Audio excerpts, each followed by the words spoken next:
options would there be militarily? Because obviously the statement didn't stop the Houthis from sending an armed drone towards ships again today. Yeah, I'll let the statement speak for itself, and I'm not going to speculate or get into hypotheticals about potential future military operations. Jennifer?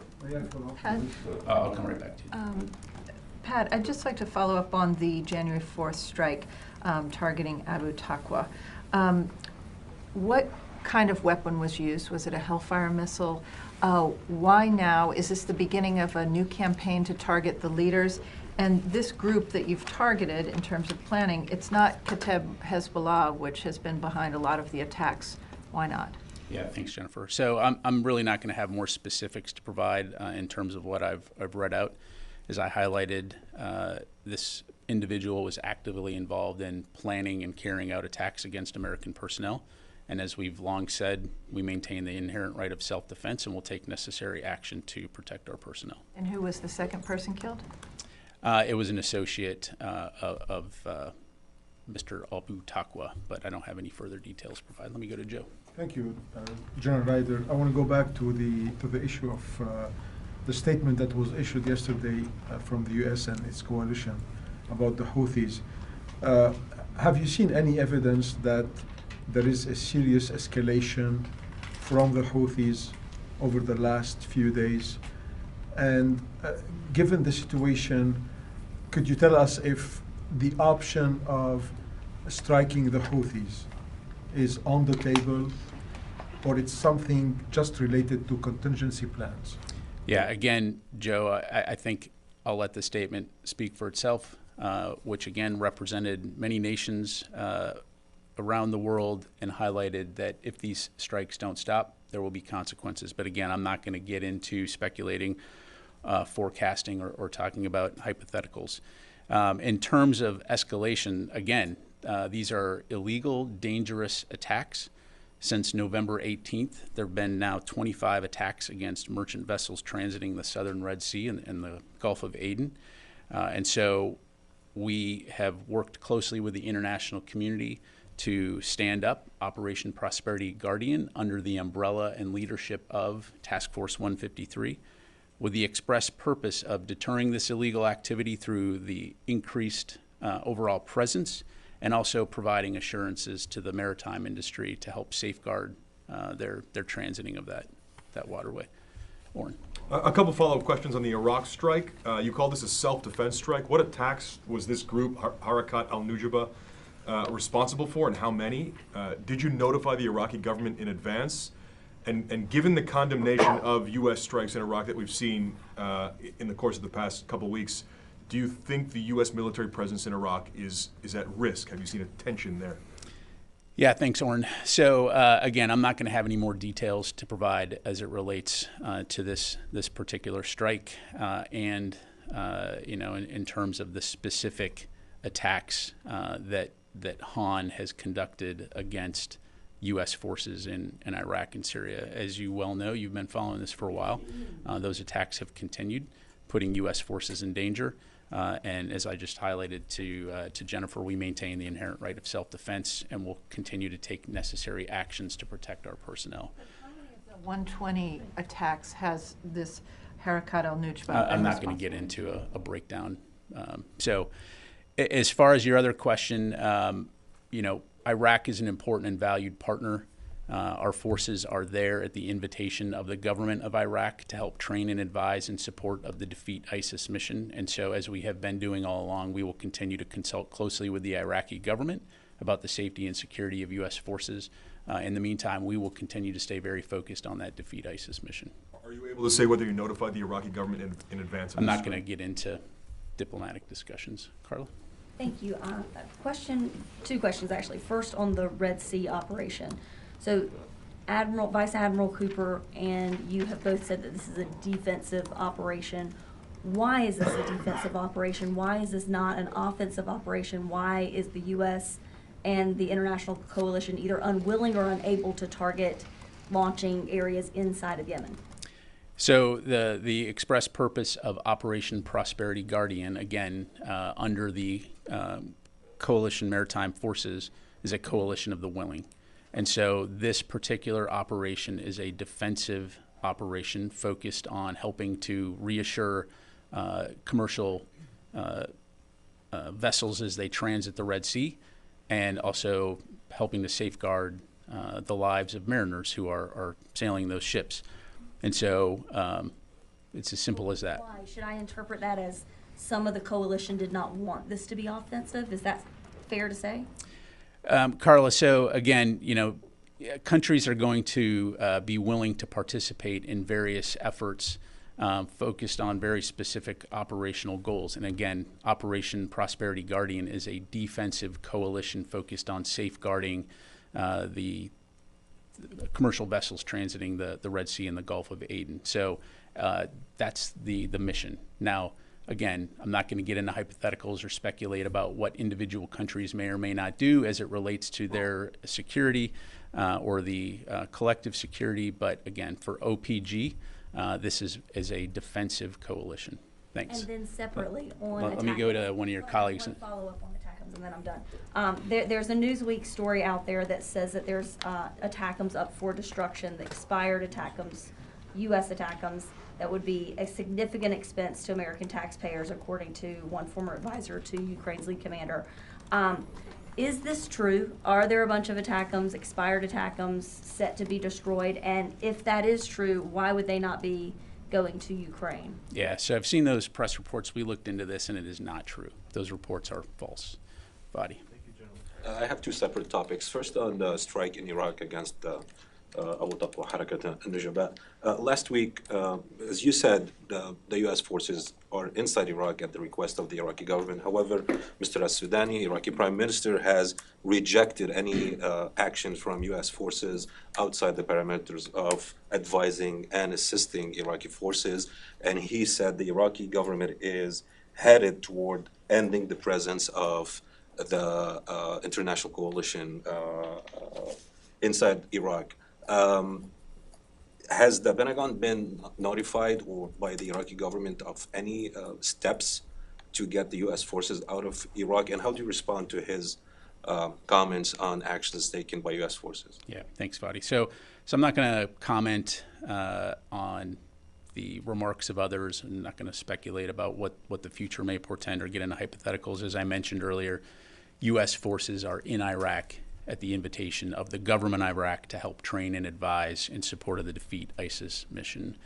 And you've been covering this story for a very long time in terms of U.S. presence, as have many of your colleagues here. And you'll recall it was 10 years ago this coming summer that ISIS was approximately 24 kilometers outside of Baghdad when we kicked off the counter-ISIS mission after they had subsumed large swaths of Syria and Iraq. So no one wants to see a return of ISIS, which, oh, by the way, just claimed responsibility for the attacks that we saw yesterday in Iran. So our focus is going to continue to remain on the Defeat ISIS mission. But again, we're not going to hesitate to protect our forces if they're threatened. Thanks. And a couple of days ago, Saleh al-Aruri, the senior Hamas leader, was assassinated in a strike in Beirut. And it's supposedly carried out by Israel. The U.S. has maintained a position that you don't want to see the war in Gaza escalate either in Lebanon or in the region. Was the DoD or the U.S. government notified of this operation? And does the U.S. administration or the Pentagon support such strikes beyond the borders?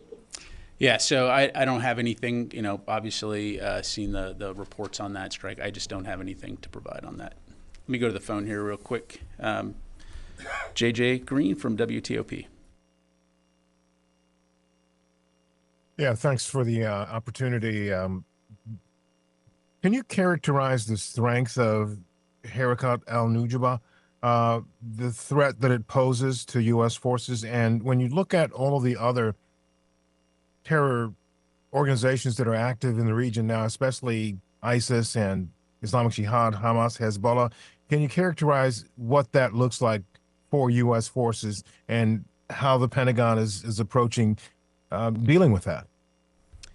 Yeah, thanks, JJ. As I'm sure you can appreciate, there are myriad threats throughout the region, not only to the United States, but to other countries as well. And so I won't go into a detailed briefing about terrorist groups across the AOR, other than to say, as we've highlighted in several of our press releases when we've conducted strikes in Iraq and Syria, they have been against groups that are sponsored by Iran, Iranian proxies, to include Han and Kata'ib Hezbollah. And so those forces have represented a threat to our forces. And again, we maintain the inherent right of self-defense, and will take necessary actions to protect our forces. And that will continue to remain our focus, as well as doing the mission which we're there to do, which is to help defeat ISIS. Thank you. All right, let me do one more from the phone here. Jeff Shogel, Task and Purpose. Thank you, and thanks to the audio folks for getting my mic to work. I just wanted to double check the person killed in Baghdad. I've seen his name spelled differently. I've seen it Al-Saidi. I just want to make sure we're talking about the same guy. And also, this person was a commander in the Popular Mobilization Forces. Was this also an attack on Iraqi security forces? Thank you. Thanks, Jeff. Again, I'm not going to have anything to provide beyond what I've spelled out for you. And this was a strike against a member of Han, the terrorist group that I've highlighted, the Iranian proxy group. Thank you. Tony. Ukraine questions. So one of the things you didn't highlight in your recap was the December 27th Presidential Drawdown Authority, Package 54. Is that the last package the U.S. can give Ukraine until Congress approves a supplemental?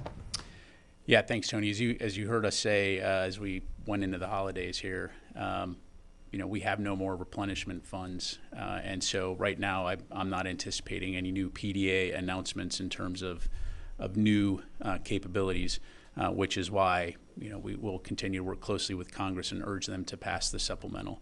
Final one. F-16s to Ukraine. What's the latest in terms of when they would finally show up there?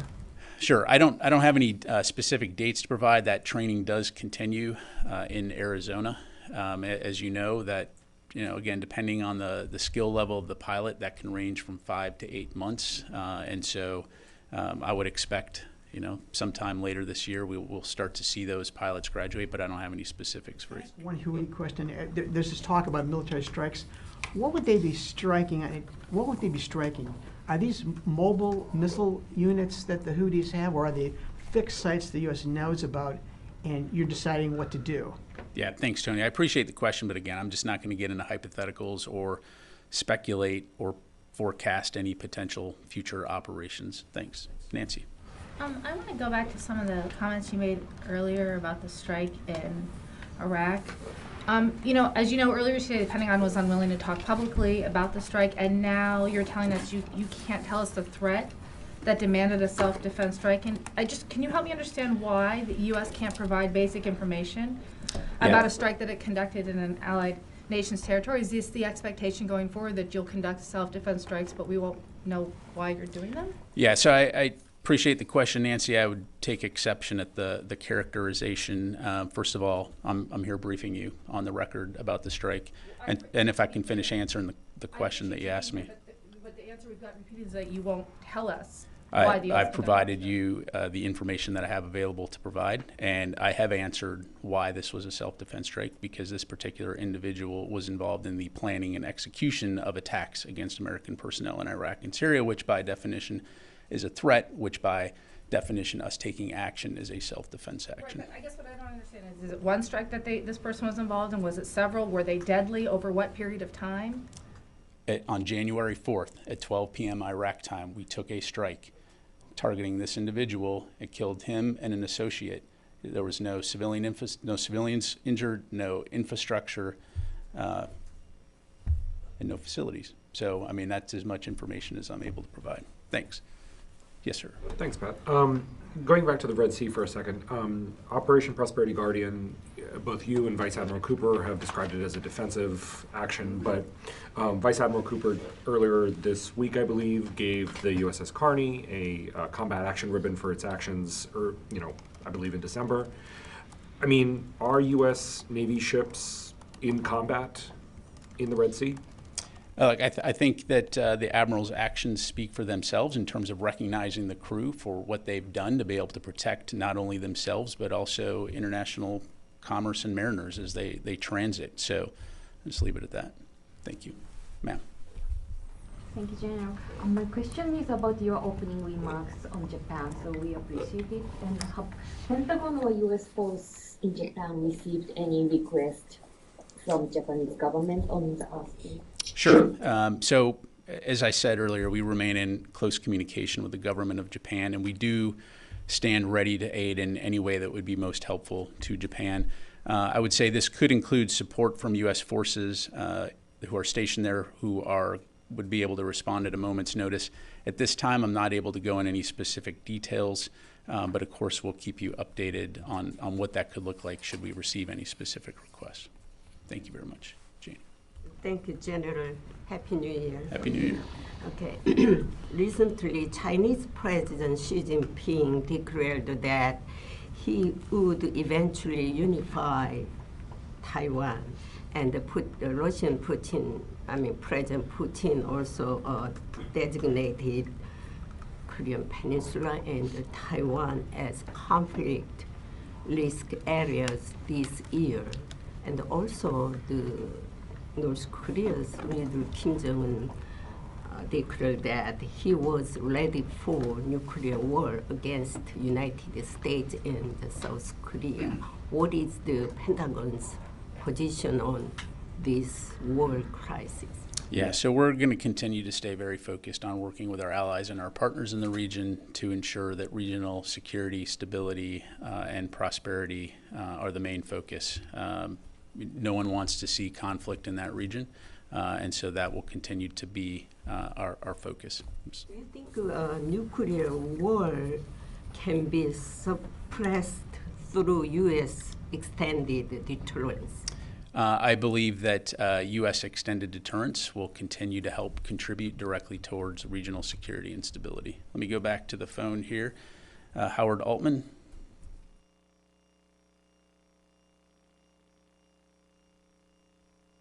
Thanks, Pat. Question answer.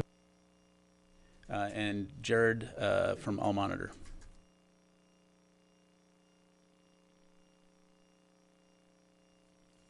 My question has also been answered. Thank you. Take a few more. Chris? On the airstrike in Iraq, I understand your comments on the rationale, but to be very direct, did this U.S. airstrike violate the agreement U.S. forces and the coalition has with the Iraqi government? The U.S. always maintains the inherent right of self-defense if our forces are threatened. And again, we'll continue to communicate, as we have been all along, closely with our Iraqi partners when it comes to the safety and security of our forces in Iraq. Ro. Yeah, thank you. Just two questions. First, follow up on the U.S. response to the earthquake in Japan. So is it accurate to say the U.S. and Japan are discussing, the U.S.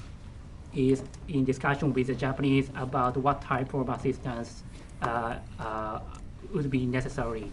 Yeah, so as I understand it, U.S. Forces Japan is in regular contact with the government of Japan to discuss how we might help should assistance be requested. But I'd refer you to USFJ for any further details. Yeah. On the second question, China appointed a new defense minister in late December. So has the Pentagon requested the first engagement between the secretary and the new defense minister after his appointment? Yeah, so we continue to be in communication with the PRC at the working level about the sequencing of upcoming engagements, and certainly we'll share more when we have more to announce. We continue to believe that sustained communication between our two countries is important in order to prevent miscalculation and mitigate potential risk. Thank you very much. Tom. Thanks, Pat. At the end of the year, they cleared up all the holds on the military promotions. Are there any delays, holds, or otherwise of civilian nominees for key DoD positions that are still remaining? There are some individuals that continue to be delayed, and again, we'll continue to work. Number on that, please? We can get that for you. Thanks very much. Thank you. I have two quick Osprey-related questions. The House Committee on Oversight and Accountability sent a letter to Secretary Austin last month and asked to provide documents and information about the Osprey program safety and performance by today. Has the DoD responded to the request, and does the committee's investigation affect U.S. military's decision on when to resume Osprey flights? Yeah, thanks very much. So the Department of Defense commits to working cooperatively with the committee to accommodate its requests, and will work diligently to provide additional information as soon as possible. I don't have any further details to provide beyond that at this point. Thanks very much. Got time for a few more. Yes, sir. Yeah, thank you, General. The Iraqi Prime Minister's office statement says that Abu Taqwa, or this attack, was an attack on the Iraqi security entity that is operating within the powers authorized by the Commander-in-Chief of the Armed Forces. Does that concern you at all, that there are some elements and people that operating under the Iraqi Prime Minister authorities, and they are planning and are masterminding to attack the U.S. forces in Iraq? Again, look, Iraq is an important and valued partner. We work very closely with the Iraqi security forces, as part of CJTF OIR, and have had a relationship with the Iraqi security forces for many years, supporting training and advising their counterterrorism efforts. And so we will continue to work closely with our Iraqi partners. We do know that the Iraqi security forces have continued to assist in identifying, in some cases, where these Iranian proxies have conducted attacks against U.S. forces, and we are very appreciative of that support. And so, this is an important partner to us, and we'll continue to lean into that relationship. He also said that this will undermine the previously established understanding between the Iraqi armed forces and the coalition forces. Do you have the same concern? Again, I think I responded to that question earlier. I'm not going to comment on the remarks of others. Thanks very much. Time for just a couple more. We'll go here and then here. Thank you, General. The recent attacks by the militant groups in Iraq on U.S. forces seem to be more accurate than before. The recent target, a U.S. base in Erbil, injured 3 U.S. service members, and one more attack in Kurdish Peshmerga forces. So aren't you concerned that these militia groups have now more sophisticated weapons that can target U.S. forces? So to date, we continue to see the one-way attack drones and rockets. Again, over the course of these, largely ineffectual, but to your point, they continue to remain very dangerous, which is why we will respond seriously to any threat of our forces. We do not seek any broader conflict with Iran. We don't seek conflict with these groups, but we're not going to stand aside and allow our forces to be threatened without ensuring that we're properly protecting them. Yes, sir. You mentioned replenishment money is out. How much is left in PDA for Ukraine? Right now, we've got roughly $4.2 billion in restored PDA authority. But again, the replenishment funds are expended. Jennifer. Just to be clear, Harakat al-Nujba, is it considered to receive funding and support from Iran, or is it simply an Iraqi-based Shia militia? This is an Iranian proxy group. I'll just leave it at that. Tara. Just one off of Jennifer's. Is this group part of the PMF? Look, the Han group is a Iranian proxy group that has been targeting U.S. forces, and so again, we took appropriate and proportionate action. But are they Thank part you. of the Iraqi PMF forces? I don't have an answer to that question. But, the other one that I was going to ask is Ukraine. With the $4.2 billion, because there's no replenishment money, does that mean that money is essentially untouchable? Like you can't dip into the So that is the authority to spend funds, again, without having the replenishment funds in order to actually replenish our own funds. It's the authority to spend, but not necessarily the funds available. Thus, we need the supplemental from Congress. Okay, so you don't actually have $4.2 billion in. We have the authority to spend that from available funds, but wouldn't have the ability to replenish the stocks by taking money out or taking stuff out of our inventory. So in practical terms, that means that's not We're out money of you money. can use. Okay. Right. Last question, Fadi. I just want to revisit the Iraq. I mean, on the one hand, you say that Iraq is an important ally. You talk about how the U.S. presence is at the request of the Iraqi government. When the Iraqi government is saying, no, you cannot take military actions inside Iraq because this is a breach of the agreement about advising and supporting the security forces, you refuse to comment. Is there a disagreement between the Pentagon and Iraqi government about the situation in Iraq vis-a-vis U.S. forces? Look, again, I'll be very clear. U.S. forces are in Iraq at the invitation of the government of Iraq, and they're there for one reason, which is to support the Defeat ISIS mission. We'll continue to work very closely with our Iraqi partners when it comes to the safety and security of our forces. When those forces are threatened, just like we would anywhere else in the world, we will maintain the inherent right of self-defense to protect our forces. And so again, this was a necessary and proportionate action against this particular individual who was personally involved in the planning and execution of attacks against American personnel. Thank you very much, everybody. Appreciate it.